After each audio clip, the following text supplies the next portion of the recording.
မင်္ဂလာပါ Hello Sasa HDS ကနေအားလုံးကိုကြိုဆိုလိုက်ပါတယ်။ကျွန်မကတော့ဒေါ်စိုးစိုးမမအခု Barbani schedule ကို Bean အတွက်စပြီးတော့ဆွဲပြတော့မှာပေါ့နော်။ Bean နဲ့ဆွဲတော့မှာဖြစ်တဲ့ကြောင့်မလို့အခုကတော့အပိုင်း1အနေနဲ့ဒါစပြီးတော့ပြောပြပေးသွားမှာဖြစ်ပါတယ်။သူကတော့ဒါအပိုင်းဘယ်လောက်ပါမယ်ဆိုတာမျိုးစုပ်ဖြတ်ထားတာမရှိသေးတဲ့အတွက်ကြောင့်မလို့ဒီဟာကိုပိုင်း1လို့ပဲထားပေးပါတယ်။အဲ့တော့ဒီ Bean schedule ကိုပြင်တဲ့အခါမှာအခုစစချင်းပေါ့နော်ဒီလက်ပင်စုံလေးကိုအရင်ဆုံးပြန်ပြောပြပါမယ်ဒီ knowledge လေးနဲ့ပတ်သက်ပြီးတော့တည်တံ့တော့ပြောထားပြီးသားပါဒါပေမဲ့ဒါပြန်ပြောပြတာဖြစ်ပါတယ်အဲ့တော့ဒီ Bean ရဲ့အခုကဒီနေ့က top bar ကိုအဓိကသွားမှာပေါ့နော်အဲ့တော့ top bar ကိုအဓိကဘယ်နေရာမှာဆက်မယ် schedule လေးထုတ်ပြမှာဆိုတော့လေအဲ့တော့အရင်ဆုံးဒီမှာဆိုလို့ရှိရင် design specification ကပေးထားတဲ့ပုံလေးကိုပြပေးထားပါတယ်အဲ့မှာဆိုလို့ရှိရင်လက်ပင်စုံတော့ top bar ဒီဘယ်မှာဆက်မလဲဆိုရင် 1/3 or miss band ပေါ့နော် 1/3 or miss band ရဲ့ဒီမှာ1သက်မှာဆက်လို့ရပါတယ်အဲ့ဇုံအတွင်းမှာဆက်မယ်ဆိုရင်အဆင်ပြေတယ်ပေါ့နော်အဲ့တော့အဲ့မှာဆက်မယ်ဆိုတော့အရင်ဆုံးဒီတကယ်ကိုဆွဲမဲ့ဘာ schedule လေးကြည့်အောင်ပေါ့နော်အဲ့တော့ဒီပုံလေးကနေပြီးတော့ဆွဲပါမယ်အဲ့တော့အခုဒီမှာဆိုလို့ရှိရင်ဒီ drawing မှာဆိုရင် grid line 1A ကနေပြီးတော့7 t ရှိတယ်အဲ့7 t မှာဒီမှာစုစုပေါင်း length က82ပေလေးရယ်4ပေရယ်ပေါ့နော်အဲ့တော့86ပေနဲ့4လက်မှရှိမယ်တော့ဒီဘက်ချမ်းသွားတာလည်းရှိမယ်ပေါ့နော်ရှိတော့ခုလောဆယ်က grid line A လေးပေါ့နော်ဒီ grid line A လေးကိုဒါ Barbani schedule ထုတ်ပြမှာပါအဲ့တော့ဒီမှာဆိုလို့ရှိရင်ဘင်းဆိုင်လေးကိုကြည့်လိုက်မယ်ဆိုလို့ရှိရင်သူကပေးထားတဲ့ပုံစံ B1040 B1260 1280 1260 1280 10 12ဆိုပြီးတော့ဒါသူ့ရဲ့ဘားဆိုင်ရတော့မတူဘူးပေါ့နော်ဒါအပြင်မှာတကယ်ဆောက်လို့ရေးဆိုင်တွေကဒီ schedule တာဆိုလို့ရှိရင်တော့တော်တော်လေးတော့အဆင်မပြေဖြစ်မှာဘာကြောင့်လဲဆိုတော့ breadth တွေကလည်းမတူဘူး height တွေကလည်းမတူဘူးဆိုတော့ form ဆင်ရတာနည်းနည်းတော့ဒုက္ခရောက်မယ်ပေါ့နော်အဲ့တော့ထားပါတော့ဒါလေးကို schedule ဆွဲရအောင် Barbani schedule ဆွဲရအောင်ဆွဲမယ်ဆိုတော့သူ့ရဲ့ Barbani schedule လေးကို structure designer ဘယ်လိုပေးထားလဲဆိုတော့တွက်ကြည့်ရအောင်ပါအဲ့တော့ဒီမှာဆိုသူပေးထားတာဘယ်လိုပေးထားလဲဆိုတော့အခုဒါလေးကသူဒီထဲမှာပါတဲ့ bin လေးတွေကိုပဲစုထားပါတယ်အဲ့တော့ B1280 1260 1040 1012ရှိမယ်အဲ့တော့သူတို့ရဲ့ရွယ်စားတွေကတော့ဒါသူတို့ရွယ်စားတိုင်းသူ့ရဲ့ type ကိုနာမည်ပေးထားတာပေးထားတော့သူကဒီမှာဆိုရင် main reinforcement throughout bar အဲ့ဒါလေးကိုရှင်းပြပေးပါမယ် throughout bar ဆိုတာဘာကိုပြောတာလဲဆိုတော့တန်ချောင်းကိုဒီအစကနေပြီးဒီဟာဆိုဒီမှာ B1260 ဆိုရင်ဒီ column အစနဲ့ဒီဘက်အဆုံးထိအဆုံးပါမဲ့တန်ချောင်းကိုဒါ throughout bar လို့ခေါ်တာဖြစ်ပါတယ်throughout bar လို့ခေါ်ပါတယ်နောက်တစ်ခါအဲ့တော့အဲ့မှာဆိုရင် throughout bar မှာလည်းပဲ top bar ရှိမယ် bottom bar ရှိမယ်အခုဒီမှာဆိုရင်1280မှာလည်း 4D20 D20 diameter 20mm ရှိတဲ့ diameter ပါ4ချောင်းဒီမှာလည်း4ချောင်းအားလုံးတော်တော်များများ4ချောင်း B10 တွဲကြမှာ3ချောင်းပေါ့နော်โอเคဒါကတော့အဆုံးပါမယ်တန်ချောင်းတွေပေါ့ throughout bar တွေနောက်တစ်ခုကကျ additional bar အဲ့တော့ additional bar ကျတော့ဘာလဲဆိုတော့ဒီရှေ့ပိုင်းတုန်းက beam action လေးနဲ့ပတ်သက်ပြီးပြောပြခဲ့တယ်အဲ့ဒါဘာလဲဆိုတဲ့အခါကျတော့ဒီ beam တွေရဲ့ top မှာဆိုလို့ရှိရင်သူ support ဘက်မှာသူ tension တွေပေါ်တယ် bottom မှာကျရင် miss ဘက်မှာ tension ခံရတယ်ပေါ့ဒါကြောင့်မလို့သူကဘာလဲဆိုတဲ့အခါကျတော့ဒီ additional bar လေးထည့်တဲ့အခါကျရင်အဲ့ tension နဲ့ခံရတဲ့နေရာလေးတွေမှာထည့်တာများတယ်လေထည့်တာများတယ်မဟုတ်ပေါ့ထည့်တယ်ပေါ့နော်ထည့်တယ်ဆိုတော့ခါကျတော့ဒီမှာဆိုရင်ဒီ1280မှာသူ့ရဲ့လိုအပ်ချက်အရာ additional bar နောက်တစ်မျိုး extra bar လို့လည်းခေါ်ပါတယ်အဲ့ဒီ bar လေးကိုဒီမှာ support မှာ 2D20 D20 နှစ်ချောင်းပေါ့ဒီဘက်မှာ miss band မှာ bottom ဘက် miss band မှာလည်း20နှစ်ချောင်းထည့်တယ်ကျန်တဲ့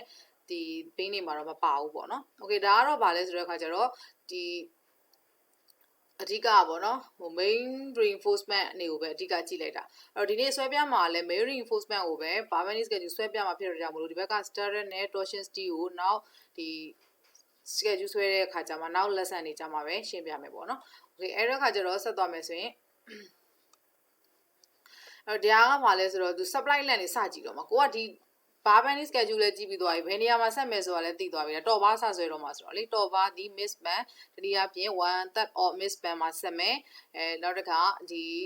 ထဲမဲ့ bar တွေလည်းကြည့်ပြီးသွားပြီဆိုတဲ့ခါကျတော့လက်ပင် length ဘယ်လောက်ရှိသလဲကြည့်မယ်ပေါ့ sorry okay လက်ပင် length ဘယ်လောက်ရှိလဲကြည့်တဲ့ခါကျတော့ D က D20 D20 ကိုမှာတော့ tension ဆိုလို့ရှိရင်26 compression ဆိုရင်23အဲ့တော့ tension ဆိုမှာယူမယ်ဆိုရင်26လောက်မှရှိမယ် compression မှာဆက်တယ်ဆို23တကယ်တမ်းဆိုကိုရီးယား compression မှာဆက်တာအဲ့ဒါတကယ်တမ်းဆို23ဖြစ်ရမှာဒါပေမဲ့လို့စိတ်ချရအောင် 30လက်မှ2ပေ6ကိုယူတွက်မယ်ပေါ့အခု project မှာသိချက်ရအောင်2ပေ6ကိုယူတွက်မယ်တကယ်တမ်းကျတော့23လက်မှယူလဲမမှားဘူးပေါ့ sorry မမှားဘူးယူလို့ရတယ်26လက်မှယူမယ်ဆိုလို့ရှိရင်တော့စိတ်ချရတယ်အဲ့ထက်ပိုစိတ်ချအောင်2ပေခွဲယူလိုက်မယ်ဘာဖြစ်လို့လဲဆိုတော့ခါကျအများမှတ်ထားတဲ့ 40dp ရပေါ့ဒီစောစောကဒီ Lapin Lunch နဲ့ပတ်သက်ပြီးတော့ဒီမျှဝေခဲ့တဲ့ video file လေးရှိတယ်ပေါ့နော်အဲဒီ Barbani schedule ဆွဲတဲ့အခါမှာပြင်ဆင်တဲ့အခါမှာဒီကောင်းစရာများအပိုင်း2လေးမှာဆိုလို့ရှိရင်ဒီ supply lunch နဲ့ development lunch ဆိုပြီးတော့ဝေမျှခဲ့တာရှိတယ်အဲဒီဝေမျှတဲ့အပိုင်းမှာဆိုရင်ဒီ 40dp လေးဘယ်နေရာကနေပြီးတော့ရလာတယ်ဆိုတာလေးပြောပြထားတာရှိတယ်ပေါ့နော်အဲ့တော့ 40dp ရဆိုလို့ရှိရင်လည်း40နဲ့ဒီဘက်ကဘား diameter 3.4 inch ပေါ့အဲ့ဒါနဲ့မြောက်လိုက်မယ်ဆိုရင်30လက်မှရမယ်ပေါ့နော်ခုက 40dp ရဲ့လို့ယူလိုက်တာမဟုတ်ဘဲနဲ့ဒီဘက်က26လက်မှလည်းမဟုတ်23လည်းမဟုတ်ဘဲနဲ့ကိုပိုယူလိုက်တဲ့သဘောမျိုးပေါ့နော်အဲ့တော့ကိုက source ကိုသိထားတဲ့အခါကျတော့ဒါနင်းဒီမှာဆိုကြပါစို့ကိုက schedule ဆွဲလိုက်တယ်ဒီမှာ2ပေခွဲယူလိုက်တယ်ဒီနေ့ကပဲ30လက်မှယူလိုက်တယ်အဲ့ဒါဟိုမှာမေးပြီးနေဘယ်လိုယူလိုက်တာလဲလို့ source မေးတဲ့အခါကျရင်မသိဘူးကျမ 40dp နဲ့လည်းဒါမျိုးမလာဘဲနဲ့ပေါ့နော်တကယ်တမ်းဒီမှာပေးထားတာကတော့26လက်မှရှိတယ်23လက်မှရှိတယ်အဲ့ဒီဟာဒီအားလုံးအတွက်ပိုစိတ်ချရအောင်30လက်မှယူလိုက်တာပေါ့ဒါမျိုးပေါ့နော်အဲ့ဒါလေးရှိမယ်ပေါ့ကိုယူလိုက်တာကလည်းတပေ2ပေကျော်နေတာမဟုတ်ဘူးလေလေမှာအများဆုံးထက်4လက်မှကျော်တာတကယ်လို့ compression ထပ်ဆက်တာတဲ့ဆိုရင်တော့9လက်မှကျော်တယ်ပေါ့ဒါပေမဲ့ तू ကဒါတွေက minimum တွေဖြစ်တယ်ကျော်လို့ရတယ်ဆိုတော့ကိစ္စမရှိဘူးပေါ့နော်โอเคအဲ့တော့2ပေ6ကိုယူပြီးတော့ဆက်ရအောင်အဲ့တော့2ပေ6ယူပြီးဆက်မယ်ဆိုတော့အခုဒီမှာ grid line လေးတွေပေးထားတယ်ဆိုတဲ့အခါကျတော့ဆက်မယ်ဆိုရင်ဆက်လို့ရမယ် span အခုဒီမှာအဝါ line လေးနဲ့ခွဲလိုက်ပြီနော်အဲ့ဒီအခန်းမှာလည်းဆက်လို့ရတယ်လက်ပင်ကအလဲဆိုတော့လေဒီအခန်းမှာလည်းဆက်လို့ရတယ်ဒီအခန်းမှာလည်းဆက်လို့ရတယ်ဒီအခန်းမှာလည်းဆက်လို့ရတယ်အဲ့တော့ပထမဆုံးဘာလုပ်လိုက်မလဲဆိုတော့ခါကျတော့set 1ပေါ့အဓိကပထမတစ်စုံတော့ဗာလဲဆို4ချောင်းထက်မှာဆိုတော့4ချောင်းစုံတနေရာထဲမှာဆက်လို့မရအောင်2ချောင်းစီဆက်မှရမှာဆိုတော့ဆက်က2ခုဖြစ်မှာအစုံ2ခုဖြစ်မှာပေါ့ပထမတစ်စုံကိုဒီလိုဆက်မယ်ဒီအခန်းမှာတစ်ခုဆက်မယ်ဒီအခန်းမှာတစ်ခုဆက်မယ်ဒါက set 1နောက်ထပ်တစ်စုံကိုကြတော့ဘယ်လိုဆက်မလဲဆိုတော့ဒီလိုလေးဆက်မယ်သူ့ကိုကြာဒီဘက်အခန်းနဲ့ဒီဘက်အခန်းနဲ့ပြောဆိုဒီမှာမလုပ်လိုက်လဲဆိုတဲ့ခါကျဒီ span လေးတွေကိုလွှဲပြီးတော့ဆက်လိုက်တာတနည်း alternate ဆက်လိုက်တာအဲ့တော့စင်လို့ရှိရင်လည်းဒီတစ်စုံပြီးဒီတစ်စုံနောက်တစ်ခါဒီတစ်စုံပြန်လာအဲ့လို alternate ပြန်ဆင်ပေးရမှာเนาะဆင်လို့ရှိရင်လည်းဒီတစ်စုံပဲဆိုအဲ့စုံမျိုးဇက်တိုက်ဆင်လို့လည်းမရဘူးလေเนาะအဲ့တော့ဒီ time ဆက်မယ်ပေါ့အဲ့တော့ဆက်တဲ့ခါကျတော့ဒီမှာဆို lunch တွေကဘာထွက်လာမလဲဆိုတော့ lunch ကဒါလေးဆိုလည်း1 2 3ဒီဘက်က hook လေးပေါ့ဒီဘက်ကကွေးတာလေး development တော့မဟုတ်တော့ဘူးဒါလေးက stand hook လေးဖြစ်သွားမယ်အဲ့ hook လေးက4ဒီဘက်က hook လေးက5ဆိုပြီးတော့အဲ့ဒါဆိုတွက်ရမယ့် lunch 5ခုရှိတယ်အဲ့တော့5ခုရှိတဲ့ခါကျပထမ1ကိုတွက်ကြည့်အောင်အလျား1ကိုတွက်ကြည့်အောင်ပေါ့နော်အလျားလေးကိုတွက်မယ်ဆိုလို့ရှိရင်ဒီဟာလေးတွက်ရမှာပေါ့ဒီကနေပြီးတော့ဒီဘက်ထိသွားမှာဆိုတော့ပထမတစ်ခုရှိမှာဗာလဲဆိုဒီဘက်စွန်းလေးက4ပေရှိမယ်ဒီဘက်အစွန်းဒ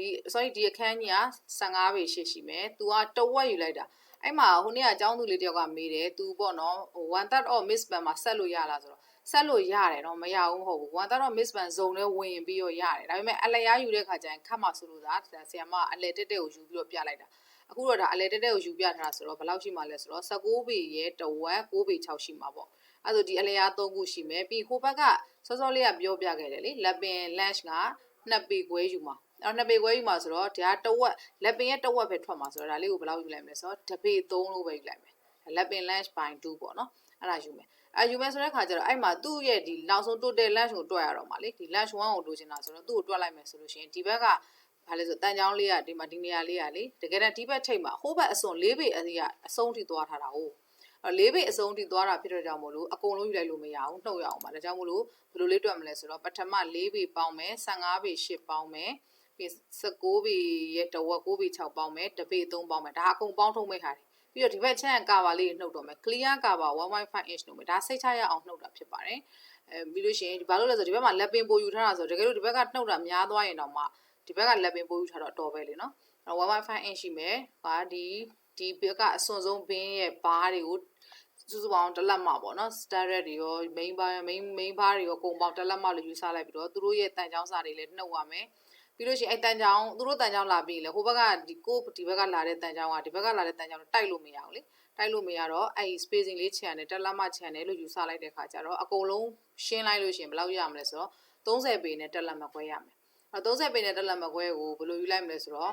ဒါ30ပေ2လက်မှပေါ့ထားလိုက်ပါတော့နော်အဲ့လိုယူလိုက်မယ်โอเคအဲ့ဒါဆိုလို့ရှိရင်ဒါက lunch 1ကိုတွက်တာပါအားလုံးနားလည်မယ်ထင်ပါတယ်ဒီမှာတစ်ချက်ကြည့်ပေးပါနော်အစွန်းဆုံး4ပေ15ပေ8စသဖြင့်ပေါ့နော်โอเคအဲ့ဆိုရင်နောက်တစ်ခါ တခုသွားကြည့်အောင်အဲ့ဆိုရင်နောက်ထပ်တစ်ခုက lunch 2 lunch 2ကတော့လွယ်မှာပါเนาะ lunch 2လေးတွက်ကြည့်အောင်lunch 2တွက်မယ်ဆိုလို့ရှိရင် तू ကဒီကနေစားတာဟို lunch 2ရတယ်မှာเนาะအဲ့တော့ဆိုတော့ဒီဘက်က6ပေခွဲရှိမယ်ပြီးရင်ဘာရှိမလဲဒီဘက်က6ပေခန့်ရှိမယ်ဒီဘက်ကလည်း19ပေပဲဒီမှာเนาะ19ပေပဲ19ပေဆိုတော့ तू လည်း6ပေခွဲရှိမယ်အဲ့တော့ဒီဘက်ကိုလက်ပင်တစ်ဝက်စာတစ်ပေ3ဒီဘက်ကိုလက်ပင်တစ်ဝက်စာတစ်ပေ3ဆိုတော့ तू ကတော့ mid ကဆိုတော့တွက်ရတာလွယ်တယ်တစ်ပေ3 6ပေ6 6ပေ9ပေ6တစ်ပေ3နဲ့ပေါင်းလိုက်တဲ့ခါကျတော့ဘယ်လောက်ရမလဲဆိုတော့စုစုပေါင်း30ပေနဲ့6လက်မရမယ်အဲ့တော့ဒါက lunch 2ကိုတွက်လိုက်တာအဲ့ဆိုရမယ်နော်ဒါက lunch 1 lunch 2တက်ပြီးတော့နောက်ထပ်တစ်ဆင့် lunch 3လေးကိုတွက်ရအောင်ဒီ3လေးကိုတွက်ရအောင် okay 3တွက်မယ်အဲ့တော့3လေးတွက်မယ်ဆိုတော့3ကဒီဘက်ချမ်းနေဆိုတော့အဲ့တော့ဒီဘက်အစွန်ဆုံးမှာ तू ကဒီ column ရဲ့ center ထိက तू က9ပေဒီမှာ9ပေ6ဒီဘက်က1ပေနဲ့3အဲ့တော့အကုန်ပေါင်းမယ်ဆိုရင်1ပေ3 9ပေ6 9ပေအဲ့တော့ဒါက column ရဲ့ center ထိယူတာ तू ကြတော့ဘာလုံးမရတော့မလဲဆိုတော့ဒီဘက်အစွန်ဆုံး column ရဲ့အစွန်ထိပေါင်းချပလိုက်မယ် column ရဲ့ side ကို14လက်မပေါ့နော် column ရဲ့ side က14လက်မဆိုဟိုဘက်မှာတစ်ဝက်က9လက်မကျန်သေးတယ်လေအဲ့တော့အဲ့9လက်မကိုပေါင်းထုတ်လိုက်မယ်ပေါင်းပြီးမှပြန်နှုတ်မှာဟုတ်ဆိုမမဲနဲ့ဘယ်လောက်ဝင်လိုက်မယ်ဆိုရင်ရှုံမှာဆိုလို့အဲ့တော့အကုန်ပေါင်းတယ်အစွန်ထိရောက်သွားရင်အစွန်ထိရောက်ပြီးတဲ့ခါကျမှ clear cover of column ကစောစောနှုတ်တယ်လို့ပဲပေါ့နော် column ရဲ့ clear cover 1.5 inch ဒါမှတော့အဲ့လောက်မရှိဘူးကိုပိုးယူတာနော်ပိုးယူတာပါဒီ 1.5 inch ကအဲ့ပြီးလို့ရှိရင်ဘာတော့ column ရဲ့ဘားတွေကိုတက်လက်မကွဲရှိတယ်လို့ယူဆလိုက်မယ်ဘာကြောင့်လဲဆိုတော့ဟို started တွေရောဘာတွေရောလာမှာဆိုတော့လေပြီးရင် spacing ပေါ့အဲ့ column ရဲ့တန်ကြောင်းနဲ့ဘင်းကလာမဲ့တန်ကြောင်းတွေနဲ့ spacing လေးကိုဒီထားလိုက်တဲ့ခါကျတော့တက်လက်မလို့ထားလိုက်မယ်အဲ့တော့ထားလက်မတော့အကုန်လုံးရှင်းလိုက်လို့ရှိရင် तू က18ပေ9လက်မထွက်မယ်ပေါ့ဒါက length 3လေးတွက်လိုက်တာအားလုံးတွက်ကြည့်ပေါ့နော်တွက်ကြည့်လို့မနားမလည်ဘူးဆိုလို့ရှိရင်တော့ဖုံးဆက်ပြီးတော့မေးလို့ရပါတယ် okay အဲ့ဒါဆိုရင်ဒါ length 3တွက်လိုက်ပြီး length 3တွက်ပြီး4တွက်ရအောင်အဲ့တော့4ကကျတော့ဒီမှာစောစောက development length ဆိုပြီးတော့လေရှင်းပြခဲ့တယ်ဒီ Bimini schedule ပြင်ဆင်ရန်အတွက်တည်ကောင်းစရာများအပိုင်းနှစ်မှာရှင်းပြခဲ့တာရှိရ development line လေဒါလေးကကျတော့ bean to bean သွားမှာဟုတ်နော်ဟိုဘက်က bean လေးလာမယ်ဒီဘက်က bean လေးလာမှာဆိုတော့အဲ့ bean to bean ကဒီ bean ရဲ့ depth ကဘယ်လောက်ပဲရှိလဲဆိုရင် तू ကဟိုပဲရှိတယ်14လက်မှာပဲရှိတယ်เนาะ14လက်မှာပဲရှိတယ်ရှိရဆိုတော့ဒီမှာဆိုရင် D20 နဲ့သွားတာဆိုတော့ D20 ဆိုလို့ရှိရင်သူ့ရဲ့ဒီ development line ကဘယ်လောက်ရှိရမှာလဲဆိုရင် LD1 ဆိုရင်ဘယ်လောက်ရှိရမလဲ26 LD2 ကတော့6လက်မထက်ကြီးရပြီပေါ့နော်အဲ့တော့ကျတော့ဒီ designer ရဲ့ page အရာဆို LD1 26လက်မယူရမှာဒီဘက်အစွန်ကနေပြီးဒီကွေးပြီးတဲ့ဒီ26လက်မဒါပေမဲ့စောစောကတွက်တာじゃဒီထိရောက်ပြီးသားဒီနေရာထိရောက်ပြီးသားတော့အဲ့တော့ hook လေးပဲတွက်ရတော့မှာအဲ့ဒါမို့လို့ hook ကိုယူမယ်ဆိုတော့ဘယ်လိုယူလိုက်မလဲဆိုတော့ तू ကဟိုဒါကို 12dB နဲ့သာယူဆမယ်ဆိုလို့ရှိရင် 12dB ရဆို6လက်မဒါပေမဲ့6လက်မဆိုဘင်းတက်က14လက်မပဲရှိတယ်အဲ့တော့6လက်မမှာအပေါ်ကကာဘာတွေနဲ့ဒီပေါ့နော် sorry အဲ့အပေါ်ကကာဘာတွေနဲ့ဘင်းကာဘာတွေနဲ့ကြံဖို့ရတန်ချောင်းတစ်ချောင်းနဲ့ချောင်း space ကြံဖို့ရစဉ်းစားပြီးတဲ့ခါကျတော့6လက်မထက်နည်းမှအဆင်ပြေပါအဲ့လို့ဆိုဒါကကျတော့အရင်တိတိကျတွက်လိုက်တာမျိုးမဟုတ်ပဲဒီဘက်ကွေးတဲ့ဟာကိုအရင်အများကြီးထွက်လိုက်လို့ရှိရင်တန်ချောင်းကြီးကောက်ကောက်ကြီးဖြစ်ပြီးပြန်ဖြတ်နေရမှာဆိုတော့လေရှုပ်မှာဆိုလို့အကွေးကိုဘယ်လောက်ပဲယူမလဲဆိုတော့6လက်မသို့မဟုတ်9လက်မလောက်ပဲယူမှအဆင်ပြေမယ်ပေါ့နော်အဲ့တော့ဒါလေးကတော့တို့က9လက်မယူခြင်းလေးယူလိုက်မယ်ပေါ့စိတ်ချရအောင်ပေါ့နော်အဲ့တော့ဒါကတစ်ပိုင်းနောက်ထပ်အဲ့ဆိုရင်ဗာကြောင်းမလဲဆိုတော့ lunch 40ပြီးသွားရင်အဲ့တော့5ကျန်မယ်5လေးတွက်ရအောင်အဲ့တော့5ကကျတော့သူက B to column ဖြစ်သွားရင်အဲ့တော့ AC သူကချိုးချလို့ရချိုးချလို့ရတော့သူကဒီမှာ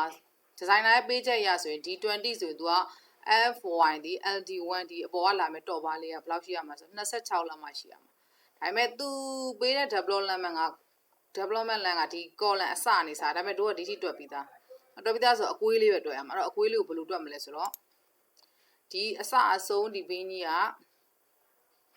အဲ့လောက်ရှိမယ်ပေါ့နော်အဲ့တော့ကကျတော့ B10 တွဲဆိုတော့သူက12လက်မှရှိမယ်ပြီးလို့ရှိရင်ဒီဘက်ကဟာလေးကတော့ကာဘာနှုတ်လိုက်လို့ရှိရင် 10.5 ကျန်မယ်အဲ့ဆိုဒီဟာဒီအကွေးလေးပေါ့ဒီအကွေးလေးက 10.5 ဒီ 10.5 ကိုအကုန်ထိဒီ B ရဲ့စွန်းထိဆင်းလို့ရတယ်ပြီးလို့ရှိရင် column နဲ့ကိုတက်လက်မကွဲလောက်ဝင်လိုက်မယ်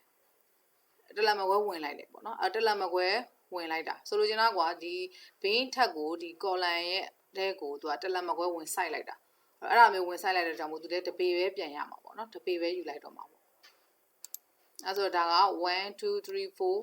5ဆိုပြီးတော့ဒါကဘာလို့လိုက်တာလဲဆိုတော့ဟို lunch 5မျိုးကိုတွက်လိုက်တာပေါ့နော်ဒါကတော့ set 2ကျလို့ရှိရင်ဘာရှိမလဲဆိုတော့ set 2ကျတော့ဒီမှာ ABCDE ရှိမယ်အဲ့ set 2ကိုတော့တွက်မပြတော့ဘူးအားလုံးဒါကိုယ့်ဘာသာကိုဆက်တွက်မယ်ပေါ့အဲ့တော့စောစောကဒီတွက်ထားတဲ့ဘားတွေကိုသူက schedule ထဲထည့်ကြမယ် ထည့်မယ်ဆိုတော့ဒီမှာဒီအားလုံးကိုတော့ဆိုတာဘယ်လဲတကယ်လို့ကွန်ပျူတာနဲ့သမားဆိုလဲကွန်ပျူတာနဲ့ဆွဲခိုင်းထားတယ်တကယ်လို့ကွန်ပျူတာနဲ့မဟုတ်ဘဲနဲ့ဘာလဲဆိုတော့ဒီ hand calculation လုပ်တဲ့လူလဲဒါလေးဒီဇယားကွက်လေးဆွဲခိုင်းထားတယ်အဲ့ဇယားကွက်ထဲမှာဘာရှိမလဲဆိုတဲ့ခါကျတော့ဘာ mark မှာ one first story ပင် grid line A ပေါ့တော့ဘာအဲ့တော့ဘာတိုင်းရမိတာတွေ20တွေကြီးပဲနှစ်ချောင်းတွေကြီးပဲအဲ့တော့ဒီမှာဆိုရင်ဒီဆွဲတဲ့ဟာလဲ shape ကလေးကိုဘာလုပ်လိုက်လဲဆိုတော့ဒါဆိုတစုံမှန်းသိအောင်ဆွဲလိုက်တယ်သူ့တိုင်းပဲဒါစတဲ့ဘက်ဒါအလဲရပါပြီးရင်ဒါဆုံးတဲ့ပါဆိုတော့သိအောင်ဆွဲလိုက်ခြင်းအပြင်ဒါဒီတစုံဆိုတော့ကိုယ့်ဘာကိုကြည့်လိုက်တာနဲ့သိတယ်ပေါ့နော်သိပြီးတော့စုံတွက်တဲ့ lunch ကိုထည့်လိုက်တာဒီမှာဒါဆိုရင်lunch 1က30ပေနဲ့2လက်မှာ lunch 2က30ပေ6လက်မှာ lunch 3က18ပေနဲ့5လက်မှာ lunch 4ကကျတော့ဒီအကွေးလေးကျ9လက်မှာယူလိုက်တယ်ဒီဘက်ကအကွေး5ကလေးကိုကျတော့1ပေယူလိုက်တယ်ပေါ့နော်အဲ့လိုယူရင်အကုန်လုံးပေါင်းလိုက်ရင်ဒီမှာရှိမယ်ပေါ့အဲ့တော့ D20 ရဲ့ဒီ unit weight က 1.655 ရှိမယ်ပြီးသူတို့မြှောက်လိုက်တယ်ပေါ့ number of bar ရယ် lunch ရယ် unit weight ရယ်အကုန်ပေါင်းလိုက်ဒီ3ခုမြှောက်လိုက်မှာပေါ့ sorry ဒီ3ခုမြှောက်လိုက်ရင် total weight ရမယ်ပေါ့အဲ့တော့ဒါကအခုတွက်ပြခဲ့တာကဒီ1 2ဒီကြာလေးပဲเนาะဒီ3ချောင်းပဲတွက်ပြခဲ့တာအဲ့တော့အောက်ကအနီရောင်နဲ့3ချောင်းက set 2ရဲ့ဒီတန်ချောင်း lunch တွေဖြစ်တယ်အခုဒီမှာဆိုရင်ဆရာမတွက်ပြထားတယ်အဲ့တော့အားလုံးကကိုယ့်ဘာသာကိုတွက်ကြည့်မယ်တွက်ကြည့်ပြီးတော့အဖြေဒီမှာလာတိုက်လို့ရတယ်ပေါ့နော်အဲ့ခါကျတော့အခုဒီနေ့ရှင်းပြသွားတယ်ဒီ top bar အတွက်ပေါ့နော်ဒီ span လေးတွေခွဲပြီးတော့မှ schedule ဆွဲတာလေးကိုဒါနားလည်မယ်လို့ယုံကြည်တယ် set 2လေးကိုလည်းပဲအားလုံးတွက်ကြည့်စေချင်ပါတယ်အားလုံးပဲကျေးဇူးတင်ပါတယ်